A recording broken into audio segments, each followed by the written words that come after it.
premier texte, c'est dans Deutéronome 30, versets 15 à 20. Enfin, ce n'est pas tout à fait 20, 15 à 19. Donc Deutéronome 30, versets 15 à 19. Vois,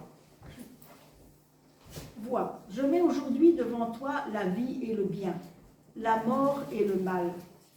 Car je te prescris aujourd'hui d'aimer l'Éternel ton Dieu, de marcher dans ses voies et d'observer ses commandements.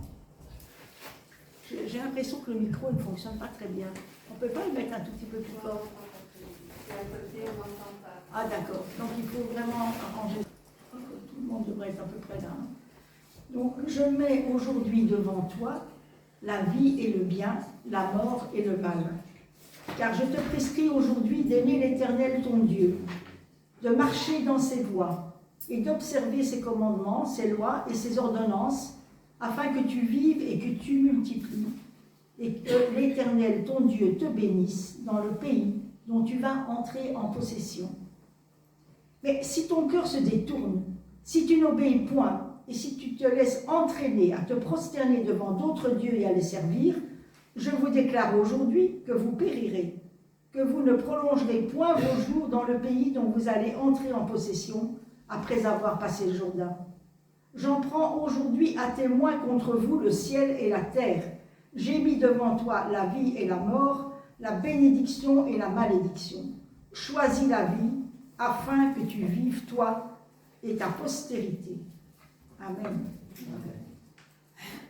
Les autres textes se trouvent dans le Nouveau Testament, dans Matthieu.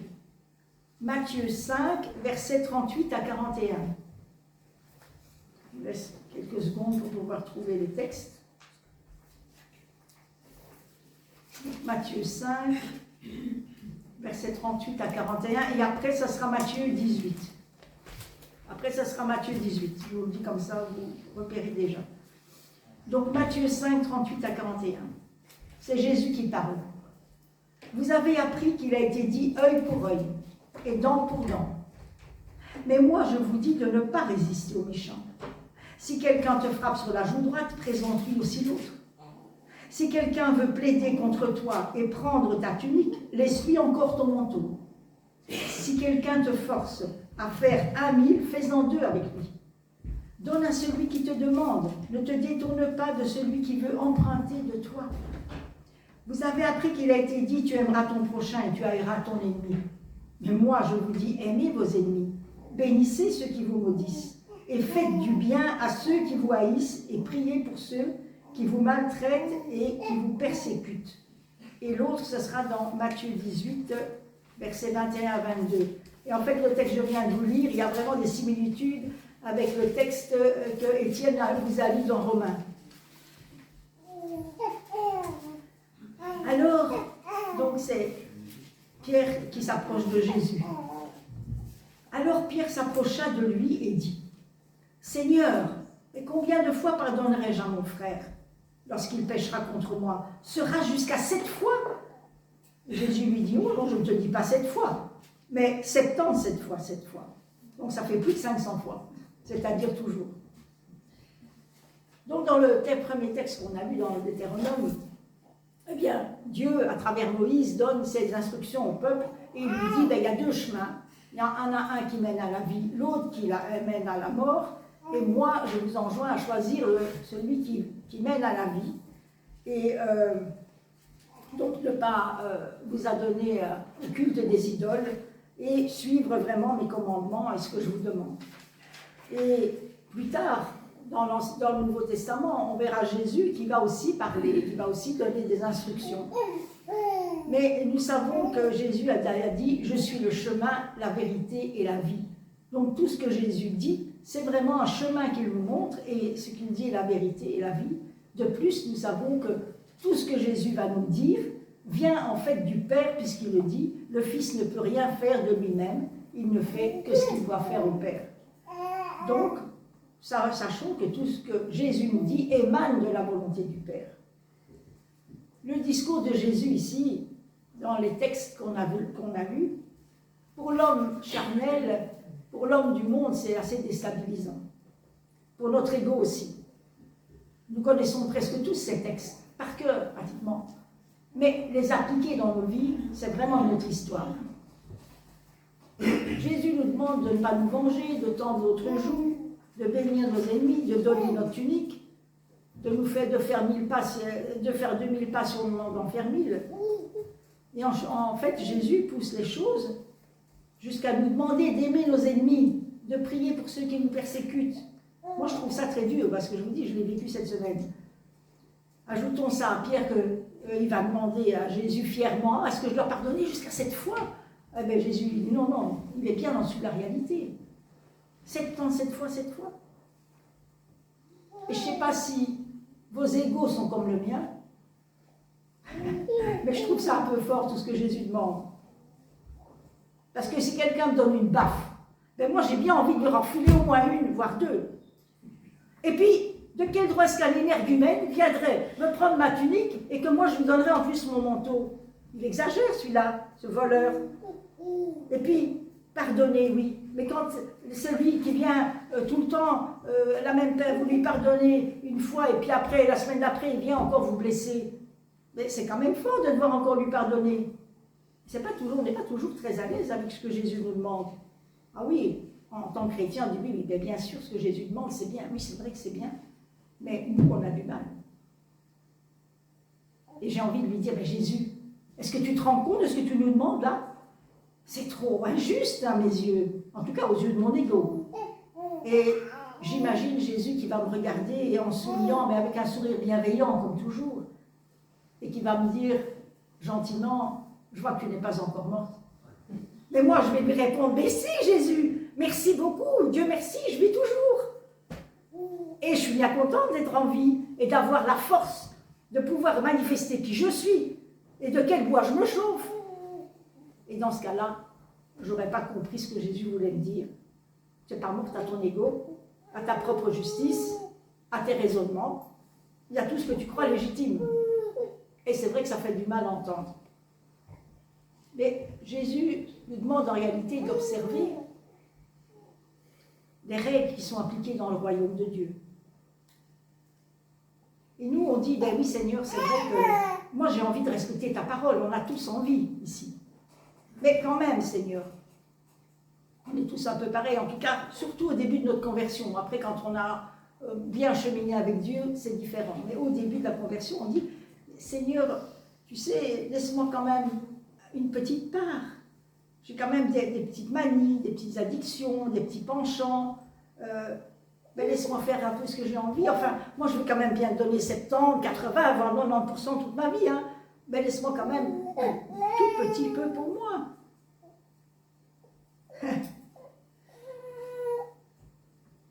Oui, on a tous envie d'avoir une part pour soi et de faire ce que nous on a envie. Mais il nous demande de renoncer à notre ancienne nature et de nous laisser diriger par le Saint-Esprit. Jésus donc va nous parler dans ces textes de Matthieu 5 et 18 de la conduite qu'on doit appliquer lorsque on est sous la nouvelle alliance, sous la dispensation de la grâce. Oui, Jésus, il est plus exigeant que dans l'Ancien Testament, parce que c'est vrai que dans l'Ancien Testament, il est dit œil pour œil, dent pour dent, pas plus, parce qu'avant, il faisait bien autrement. C'était déjà un mieux. Mais Jésus, lui, va beaucoup plus loin que ça. Nous, on a été sauvés, ayant tous été pardonnés, justifiés, graciés par le sacrifice de Jésus à la croix. Nous pouvons affirmer par notre baptême que nous sommes morts avec Christ et ressuscités en lui. Je meurs à mon ancienne nature. Et donc, je meurs à cette nature de pécheur pour devenir enfant de Dieu, et voire même fils ou fille de Dieu. Voici ce que dit Colossiens. Rendez grâce au Père qui vous a rendu capable d'avoir part à l'héritage des saints dans la lumière, qui nous a délivrés de la puissance des ténèbres et nous a transportés dans le royaume du Fils de son amour, en qui nous avons la rédemption, la rémission des péchés. Donc nous avons été transférés d'un royaume, du royaume du péché où on était, du royaume de Satan, donc où on est né là-dedans. C'est comme c'était notre nature de pécheur quand on est né. Il nous a transférés d'un royaume à un autre, le royaume de Dieu, par notre nouvelle naissance. Et qui dit changement de royaume, dit changement de roi, changement de gouvernement, changement de loi, mais aussi changement de manière de vivre. Je devrais dire que mon ancienne nature à moi, ben, elle n'est plus là. Et si on prend par exemple l'exemple du peuple hébreu, avec Moïse, ben, quand ils étaient en Égypte, ben, c'est bien sûr le pharaon qui dictait sa loi. Et puis, quand ils sont arrivés dans le désert, c'est Dieu à travers Moïse qui leur disait des choses. Et tout avait changé là. C'était plus les mêmes lois qu'avec le pharaon. Et c'est la nuée qui va déterminer quand le peuple s'arrête, quand il repart. C'est Dieu qui va tout faire, qui va leur donner la nourriture, cette manne, qui va être là chaque matin, sauf un matin par semaine, où il y en aura 2 fois plus pour le sabbat. Mais c'est cette nourriture-là qui va contenir tout ce dont les gens ont besoin pour être en bonne santé, pour avoir des enfants en bonne santé et pour avoir des familles qui prospèrent. C'est la nourriture du ciel. Et on peut faire vraiment cette parallèle entre cette manne, la nourriture du ciel qui vient de Dieu et qui est là chaque jour, avec la parole de Dieu qui est là pour nous nourrir, mais nourrir notre esprit, pour nous nourrir intérieurement. Aujourd'hui, on se dit, oh, quelle chance hein, quand même. Ils étaient plus esclaves et ils avaient la manne. Tous les jours, pratiquement, la manne était là et ils avaient à manger. Mais qu'est-ce qu'eux, ils disaient, les Hébreux? Ben voilà ce qu'ils disaient. Oh, nos repas en Égypte. Oh, quel souvenir. Le poisson gratuit. Les concombres, les melons, les poireaux, les oignons et l'ail.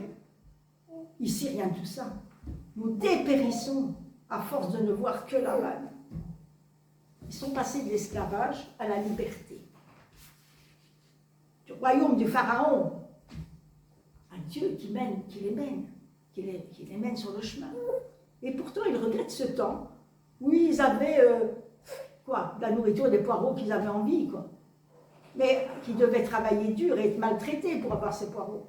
Et ça, ils l'ont oublié. Donc, ils ont changé de royaume. Ils ont été libérés, mais ils ont gardé leur ancienne mentalité d'esclaves. Ils se plaignent et ils murmurent. Et il nous arrive parfois, comme les Hébreux, de murmurer. Et les règles, et pourtant on est dans un nouveau royaume, nous on est dans le royaume de Dieu, on n'est plus comme avant. Mais il nous arrive quand même de murmurer comme eux. Et dans le royaume de Dieu, tout est différent. Étant dans le royaume de Dieu, en Jésus-Christ, il nous arrive, comme c'était le cas pour les Hébreux, de garder nos anciens réflexes d'esclaves, du péché, de désirer retourner dans nos habitudes du passé, que nous appelons des petites addictions, des petites manies, des péchés mignons. On peut comparer un peu notre vie sur la terre ici au périple des Hébreux. On était esclaves, ils étaient esclaves, ils sont libérés, on a été libérés par Jésus-Christ, par son sacrifice à la croix. Et parfois, tout au début, en tout cas de notre conversion, on a envie de retourner à cet ancien esclavage, parce qu'il y a des choses qui nous plaisaient, des poireaux, des melons, des choses vraiment sans vraiment d'importance, et qu'on préfère à la manne que Dieu nous donne tous les jours.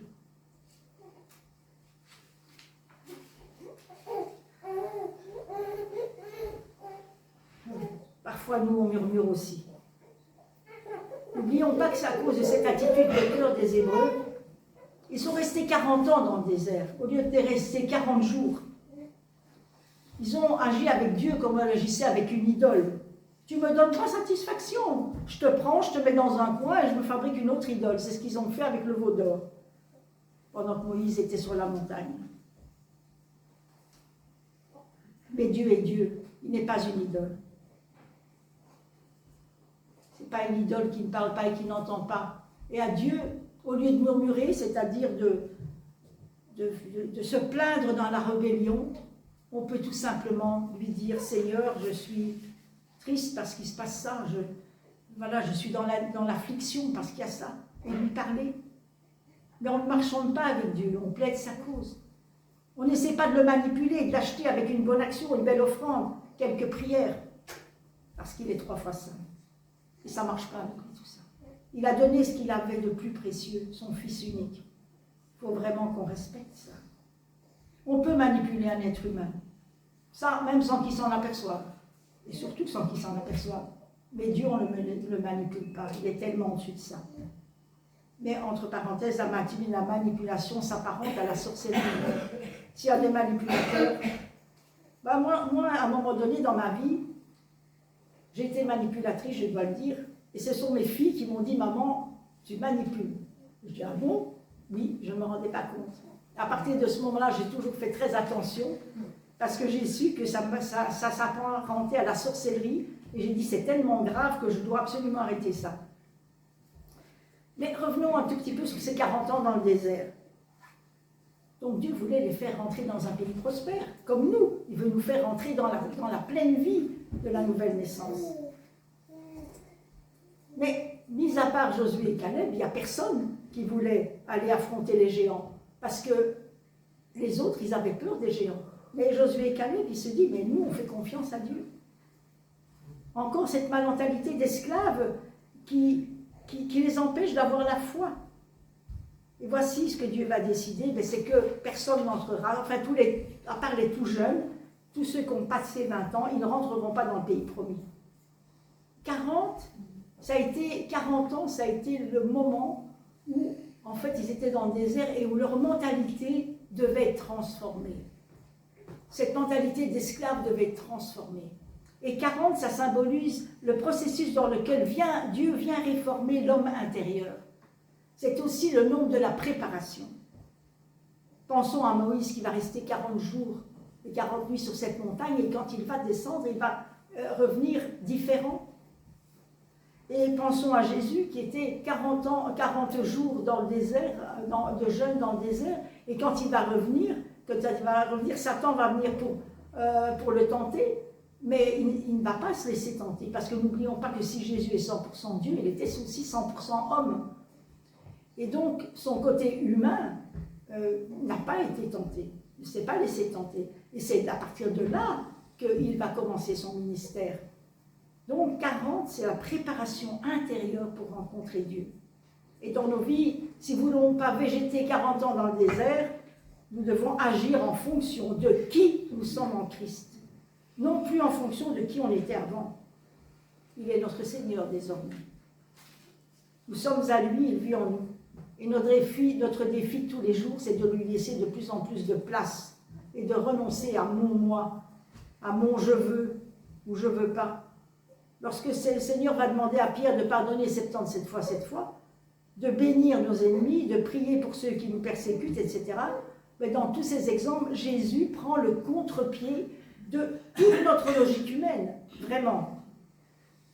Pardonner encore et encore, mais c'est difficile. Et surtout si l'offense, elle est faite régulièrement et qu'elle est répétée. Et si ceux qui nous ont infligé cette souffrance, ce sont justement ceux qui étaient là pour normalement nous protéger, et qu'en plus jamais ils nous ont demandé pardon. L'offense et la souffrance est parfois tellement profonde qu'on n'a aucune envie de pardonner. On n'a même pas envie d'essayer. Et pourtant, Jésus nous dit, prends la décision de pardonner. Viens me remettre ta souffrance dans le secret de ta prière. Déclare ton désir de vouloir pardonner et je ferai le reste. Remarquons que lorsque je décide de pardonner, je n'excuse pas la personne et je n'oublie pas ce qui m'a été fait. Mais ce qui m'a été fait ne me fait plus de mal. Pardonner, c'est aussi décharger l'agresseur de mes jugements sur ce qu'il m'a fait subir. C'est le jugement qui le condamne. Mais laisser à Dieu le soin de faire ces choses.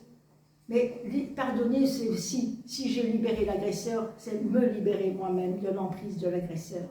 Au lieu d'être puni 2 fois, une fois avec ces agressions et une fois avec ce qui me reste sur le cœur pendant des années et qui me rend malade, je suis libérée. D'ailleurs, moi-même, lorsque j'ai dit « Seigneur, je pardonne à cet homme », pendant 1 heure ou 2 encore, ça ne va pas trop, mais le lendemain, j'étais plus du tout fâchée contre cet homme, et j'y pensais même plus, c'était fini, j'étais complètement libérée. Et quand on décide de faire ça, de pardonner, le Seigneur va pouvoir commencer à guérir nos blessures. Parce que je vais apporter à Dieu mon désir, mon sacrifice, mon désir de pardonner, qui est un vrai sacrifice. Mais lui, à partir de cette petite offrande, il va pouvoir la multiplier. Il ne va pas multiplier zéro. Jésus ne peut, mais il ne va pas multiplier zéro. Mais il va pouvoir multiplier votre 0,001 désir de pardonner pour qu'il devienne de plus en plus grand. D'ailleurs, vous voyez, si on prend les exemples dans la Bible de la veuve de Sarepta qui ne restait plus qu'un tout petit peu de farine et de l'huile pour faire du pain, et puis qu'Élie arrive et lui dit « Non, mais fais-moi d'abord un pain à moi, et puis après tu le feras pour ton fils et toi. » Et elle disait « Je fais un pain, puis après on meurt. » Mais finalement, avec le petit peu qu'elle a donné, eh bien, ils ont pu vivre et passer toute cette famine et ne pas mourir. Un autre exemple dans le Nouveau Testament, avec ce petit garçon-là, qui vient, moi j'imagine pas qu'il avait 2-3 poissons comme ça, hein, il avait 2-3 petites sardines comme ça, avec un peu de pain, et qu'est-ce qu'il fait? Il le donne, moi je veux bien donner ça. Et avec ce petit peu de 0, peut-être, 0,00001 ou encore un 0, tout le monde a pu être nourri. Et donc, avec le désir de pardonner, c'est la même chose. Avec le tout petit 0, on prend son 0,001 de pardonner, et Dieu va faire le reste. Puis, si on évoque le bénir nos ennemis et prier pour eux, c'est difficile aussi, c'est un pas difficile à franchir, mais qui enlève à l'ennemi toute emprise sur nous. Donner l'autre joue, quand on nous frappe, ce n'est pas un acte de soumission, c'est un acte de résistance à la violence. On montre à l'autre, on le met face à sa propre violence, à l'agresseur. Jésus nous incite à ne pas exercer notre propre justice, mais à renoncer à notre ego pour lui.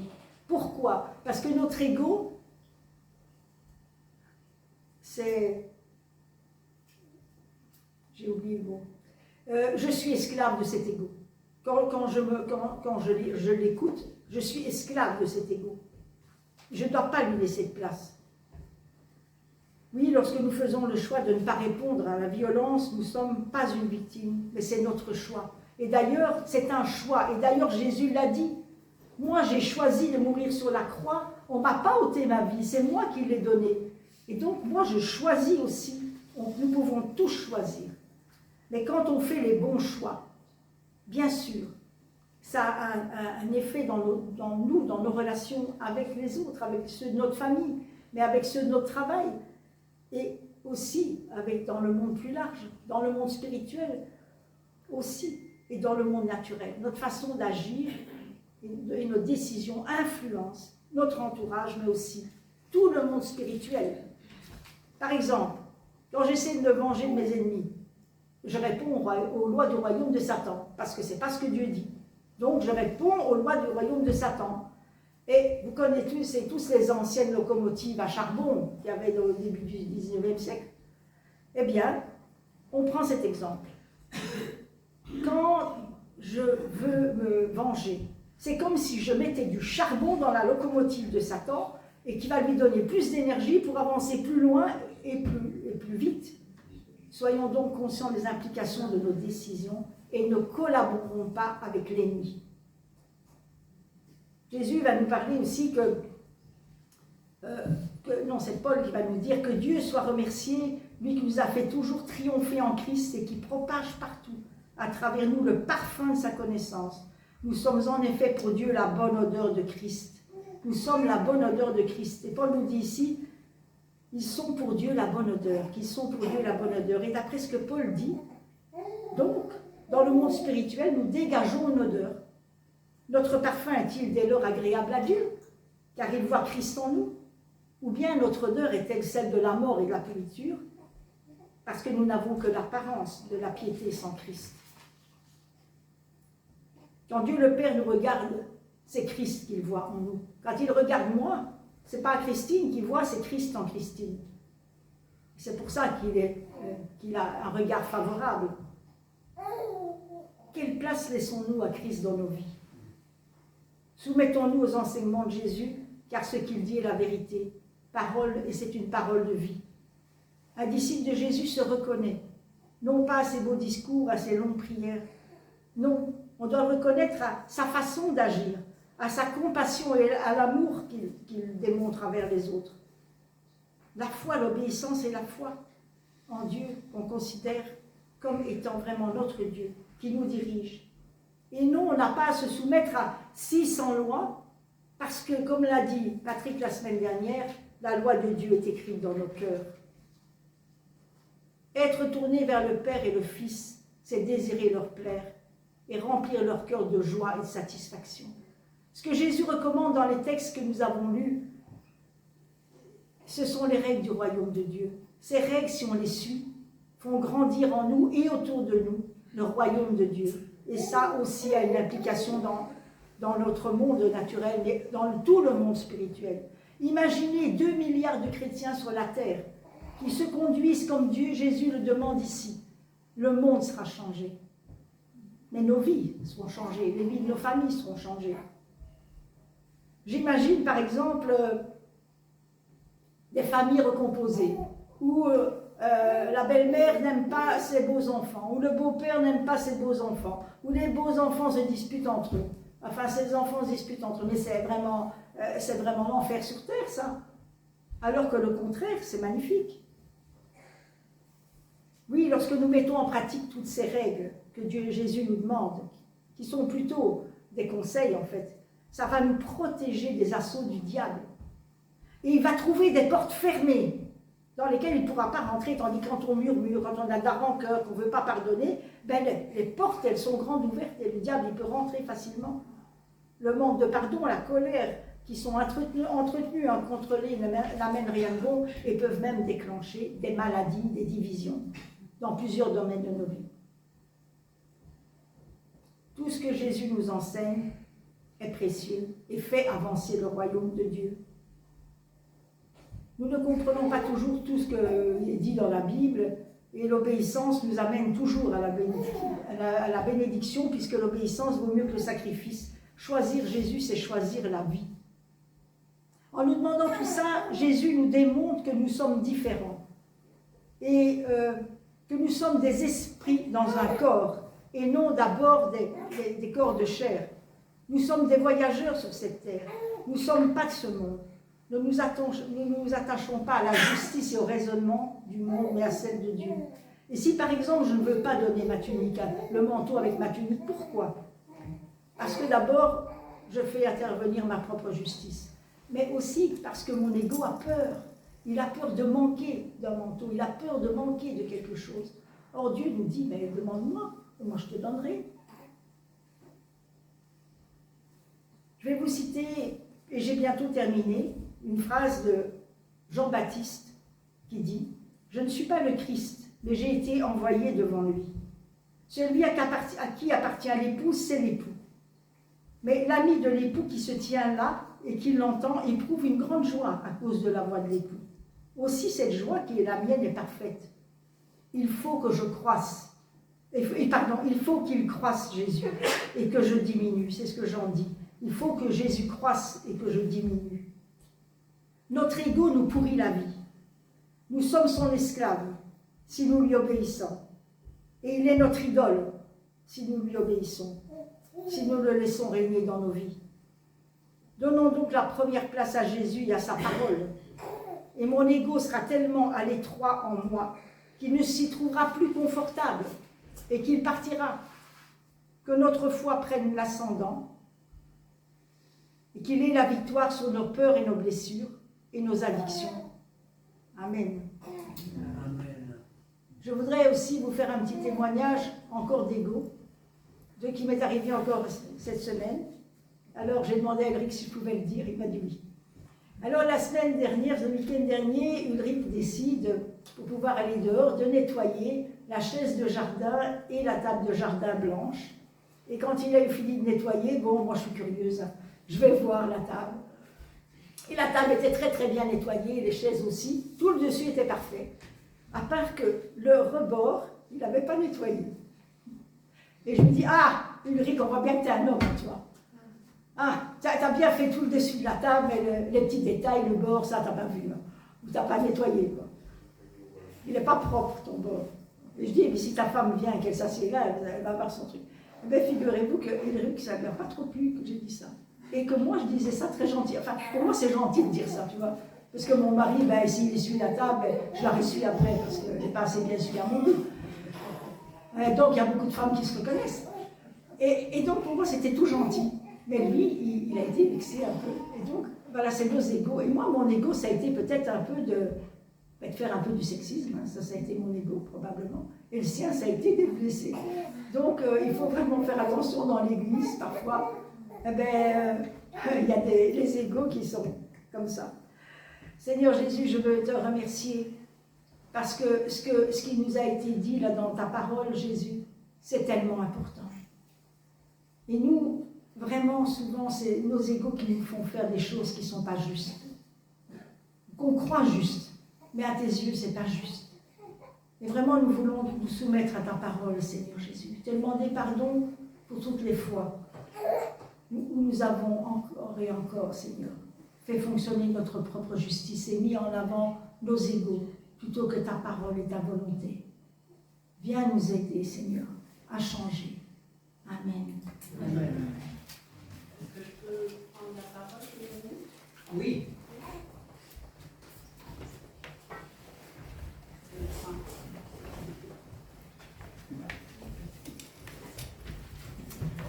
Merci Christine pour ton message.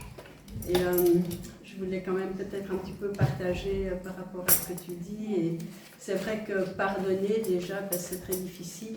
Moi je dis toujours, entre la tête et le cœur, l'espace il est énorme. C'est des kilomètres et des kilomètres.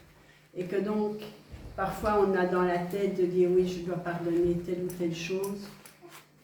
Je dois pardonner, on le sait qu'on doit le faire, mais entre vraiment de dire, de savoir qu'on doit le faire et de le vivre, il y a parfois un très long moment, une très longue préparation. Maintenant, si elle se passe avec le Seigneur, elle est faisable dans le temps. Le Seigneur sait combien de temps parfois il nous faut, il nous prépare, il prépare notre cœur. Mais une chose qui est sûre, et c'est ce que tu disais, c'est vrai que quand on pardonne, c'est pas qu'on oublie, enfin si, je pense que si on peut oublier. Mais en tout cas, le mal, on ne réécrit pas l'histoire en fait. Je vais dire, on a vécu telle chose, ben, comme vous savez, je vous ai déjà témoigné, mon mari qui me battait, ceci, cela. Le jour où j'ai pardonné, ça change rien au coup que j'ai reçu, ça change rien à mon nez qui a été fracturé, 6 fractures d'un coup de poing. Ça change pas tout ça. Mais ça ne fait plus mal. Et en fait, ça veut dire que ben, nous, on est libérés. Et ça veut dire que la personne qui a offensé est aussi libérée. Parce qu'on n'est plus, comme tu le disais, ce poids sur cette personne qui nous a fait du mal, qui nous a fait du tort. Et là, par rapport au message qu'on a reçu aussi, quelque part, est-ce que nous représentons le Christ dans nos vies? Et je voulais dire, parce que moi-même, d'avoir vécu ces derniers temps aussi quelques blessures, et on peut vivre des blessures dans l'Église. Et c'est là que je voulais peut-être un petit peu interpeller. On a, je crois tous, à un moment donné ou l'autre, été blessés par quelqu'un. Et pas par quelqu'un qui a voulu être désagréable, méchant, piquant nécessairement. Voilà, on dit les choses, on est avec nos caractères, on est avec notre vécu. Donc parfois on reçoit les choses mal, alors que la personne ne voulait pas dire quelque chose de mal. Je pense que tous ici, si on devait venir ici devant, on pourrait dire « j'ai été blessé par telle ou telle situation, par telle ou telle parole ». Mais là, alors, revient aussi ton message de dire « je pardonne ». Est-ce que j'arrive à pardonner 77 fois cette fois? C'est vrai que quand on réfléchit, mais c'est énorme, et tous les jours, et comme tu le dis, tu pardonnes, et puis la semaine d'après, paf, c'est reparti, la même personne, la même truc, et est-ce que je vais encore repardonner? Eh oui, tu dois encore repardonner. Et est-ce que nous reflétons ce que Christ est en nous? Est-ce que quand le monde nous voit, est-ce que quand le monde nous regarde, est-ce qu'on est différent, ou est-ce qu'on est comme les gens du monde? Est-ce qu'on se comporte différemment? Est-ce qu'on se comporte différemment vis-à-vis de nos familles, de nos voisins, de nous ici en Église? Et moi, c'est vraiment par rapport à ici, plus dans l'Église, que j'ai envie de nous interpeller. Est-ce qu'on est différents les uns envers les autres? Est-ce qu'on se pardonne? Si on est blessé, allons trouver la personne. Ne commencez pas à ébruiter des choses qui vont faire pire que mieux, qui vont lancer des amertumes, qui vont lancer des ah, t'as vu celui-là, ou tiens, celle-là, gna gna, etc. Non, Nous sommes le corps de Christ, comportons-nous différemment. On est différent. On est dans le monde, mais on n'est pas du monde. Et donc, on ne peut pas se comporter comme le monde. Et je prêche pour moi. Vous me connaissez tous, vous connaissez tous mon tempérament. C'est un tempérament de feu. Moi, je démarre au quart de tour. Hein. Et donc, c'est tout un apprentissage et je pense qu'on doit tous être vigilants par rapport à ça. Dans la famille, nous sommes une famille ici. Et ce qu'il faut savoir, c'est que si on n'arrive pas à pardonner aussi, on bloque l'Esprit Saint. On bloque l'Esprit de Dieu pour qu'il œuvre dans l'Église. Et quand on arrive à passer, quand on arrive à pardonner, à aller trouver son frère, sa sœur, c'est quand même pas rien, on va passer à la table. Le Seigneur nous dit, si tu as quelque chose contre ton frère, ta sœur, va le trouver. On ne prend pas ça comme... Non? Si quelqu'un a... Ou si ton quelqu'un, frère, oui. ta sœur a quelque chose contre toi. Si quelqu'un, voilà. Mais je pense, oui, en effet, tout à fait, ça change beaucoup. Si quelqu'un, mais là, on ne le sait pas toujours. Ouais. Si quelqu'un, tu vois, si quelqu'un a quelque chose contre moi, s'il y a quelqu'un qui a quelque chose contre moi qui ne vient pas me trouver, je ne le sais pas nécessairement. Tu vois, mais par contre, si toi, tu as quelque chose contre ton frère, ta sœur, ben, je vais dire, va le trouver. Et encore, fais-le avec amour, fais-le avec délicatesse. C'est pas le tout d'aller trouver la personne. Non, va trouver la personne avec amour. Moi, j'ai été blessée par ceci. Et puis, on se pardonne. Et là, on ouvre vraiment les églises du ciel. Amen. On ouvre les portes du ciel. On ouvre le royaume de Dieu sur cette terre. C'est vrai. Si on ne fait pas ça, on bloque le Saint-Esprit. Et le Saint-Esprit ne peut pas œuvrer dans cette église, le Saint-Esprit ne peut pas œuvrer dans notre vie, le Saint-Esprit ne peut pas œuvrer dans notre famille. C'est vrai.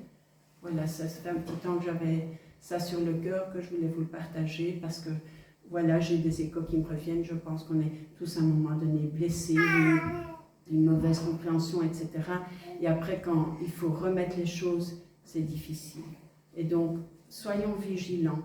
Si on a quelque chose, qu'on remette ça d'abord entre les mains du Seigneur, qu'on n'ébruite pas, qu'on en parle, qu'on aille trouver la personne, et qu'on pardonne aussi. C'est vraiment, c'est vers ça que je veux vous pousser. Apprenons à pardonner, même si c'est difficile, mais ouvrons vraiment les écluses du ciel sur cette église, dans nos vies, dans notre église, dans nos familles, et ça fait boule de neige. Amen, amen.